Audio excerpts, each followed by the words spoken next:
Hey babies, we're going to read a story I don't even know. It's a story of the storks. A stork is a big bird with long legs. I don't know if it's real. The storks. On the last house in a little village stood a stork's nest. The mother stork sat in it with her 4 young ones, who stretched out their heads with pointed black beaks, for their beaks had not yet turned red. In a little way far off stood Father Stork, all alone on the ridge of the roof, quite upright and stiff. He had drawn up one of his legs, so he was not quite idle while he stood sentry. One would have thought he had been carved out of wood. So still did he stand. He thought, "It must look very grand that my wife has a sentry standing by her nest. They can't tell that it is her husband. They certainly think I have been commanded to stand here. That looks so aristocratic," and he stood standing on one leg. Below in the street a whole crowd of children were playing, and when they caught sight of the storks, one of the boldest of the boys, and afterwards all of them, sang the old verse about the storks, but they only sang it just as he could remember it, which was, "Stork, stork, fly away, go and stay at home today. Your wife is lying in the nest with 4 young beneath her breast. The first he will be hanged, the second he will be banged, the third he will be burned, and the 4th one will be turned outside in. Just here."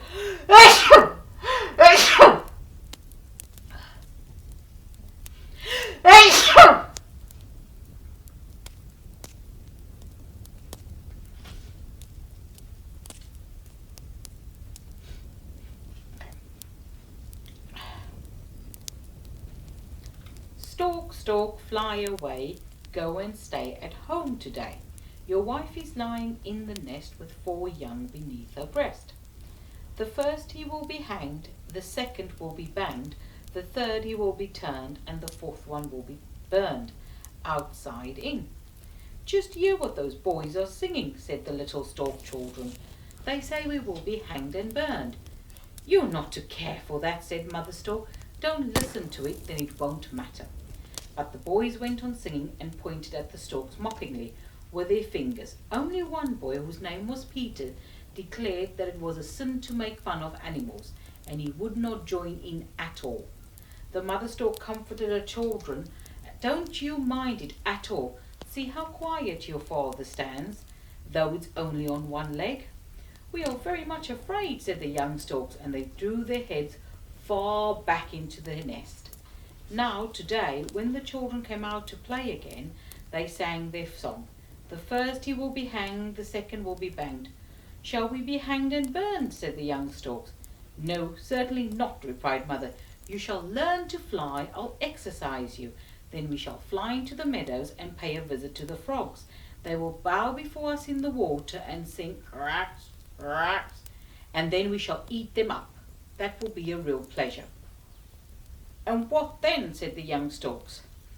"Then all the storks will assemble, all that are in the whole country, and the autumn exercises begin.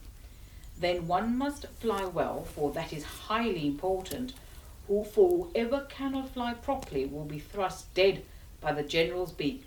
So take care, learn well, and when the exercising begins. But then we shall be killed, as the boys say, and only listen, now they're singing again." "Listen to me and not to them," said Mother Stork. "After the great review we shall fly to the warm countries, far away over here, over mountains and forests. We shall fly to Egypt, where there are 3-cornered houses of stone, which run up to a point and tower above the clouds. They are called pyramids, and the older than the stork can imagine. There is a river in that country which runs out of its bed, and then all the land is turned to mud, when one walks about in the mud and eats frogs." "Oh," cried the young one, "yes, it is glorious there. One does nothing all day but eat. And while we are so comfortable over there, here is not a green leaf on the trees. Here it is so cold, and the clouds freeze to pieces and fall down in little white rags." It was snow that she meant, but she could not explain it in any other ways. "And do the naughty boys freeze to death?" asked the young storks. No, they do not freeze to pieces, but they are not far from it, and they must sit in a dark room and cower. You, on the other hand, can fly about in foreign lands, where there are flowers and the sun shines warm. Now some time had elapsed, and the nestlings had grown so large that they could stand upright in the nest and look far around, and the father stork came every day with delicious frogs, little snakes, and all kinds of stork dainties as he found them. Oh, it looked funny when he performed feats for them. He laid his head quite back upon his tail, clapped with his beak as if he had been a little clapper, and told them stories all about the marshes. "Listen, now you must learn to fly," said Mother Stork one day, and all four young ones had to go out on the ridge of the roof, and how they tottered. They balanced themselves with their wings, and yet they were nearly falling down. "Only look at me," said Mother. "Thus you must hold your heads. Thus you must pitch your feet. 1, 2, 1, 2. That's what will help you in the world." Then she flew a little way, and the young ones made a clumsy little leap. Bump, there they lay, for their bodies were too heavy. "I will not fly," said one of the young storks, and crept back into the nest. "I don't care about going to warm countries." "Or do you want to freeze to death here then, when the winter comes? Are the boys to come and hang you and singe you and roast you? Now I'll call them." "Oh no," cried the young stork, and hopped out on the roof like the rest. On the third day they could actually fly a little, and then they thought they could hover and soar in the air. They tried it, but bump, they tumbled, and they had to flap their wings again quickly enough. Now the boys came in and sang their song. "Stork, stork, fly away." "Shall we fly down and pick out their eyes?" asked the young storks. "No," replied Mother, "let them alone. Only listen to me, that's far more important. 1, 2, 3. Now we fly around to the right. 1, 2, 3. Now to the left around the chimney. See, that was very good.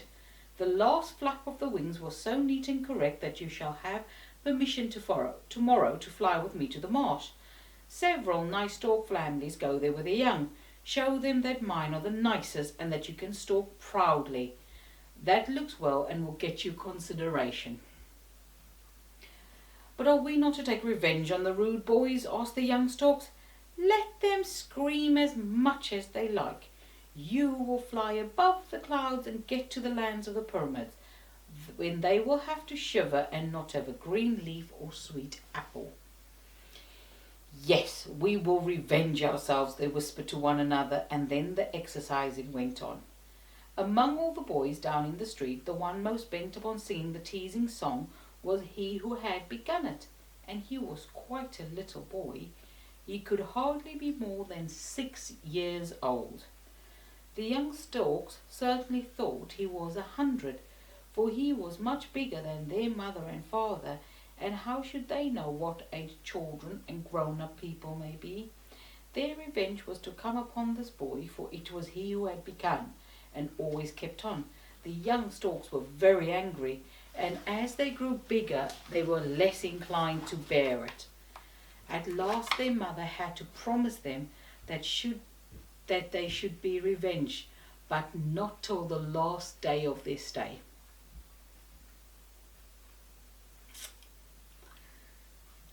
We must first see how you behave at the grand review. It gets you through badly, so that the general stabs you through the chest with his beak. The boys will be right, at least in one way. Let us see." "Yes, you shall see," cried the young storks, and they all took imaginable pains. They practiced every day, flew so neatly and so lightly that it was a pleasure to see them. Now the autumn came on. All the storks began to assemble to fly away to warm countries, while it is winter there. That was a review. They had to fly over forests and villages to show how well they could soar, for it was a long journey before them. The young storks did their part so well that they got as a mark remarkably well with the frogs and the snakes. That was the highest mark, that they might eat the frogs and snakes, and that is what they did. "Now we will be revenged," they said. "Yes, certainly," said Mother Stork. What I have thought of will be the best. I know the pond in which all the little mortals lie, till the stork comes and brings them to their parents. The pretty little babies lie there and dream more sweetly than they ever dream afterwards. All parents are glad to have such a child, and all children want to have a brother or sister. Hear that, Waliuddin? Now we will fly to the pond and bring one for each of the children who have not sung the naughty song and laughed at the storks. But he who began to sing, that naughty, ugly boy, cried the young storks, what shall we do with him? There is a dead child in the pond, one that has dreamed itself to death. We will bring that one for him. Then he will cry because we have brought him a little dead brother. But that good boy, you have not forgotten him, the one who said it's wrong to laugh at animals. For him we will bring a brother and a sister too, and his name is Peter, and all of you shall be called Peter too. And as it was said, it was done.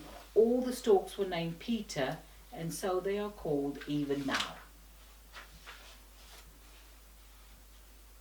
Thank you, babies. And it's quite evil, little storks.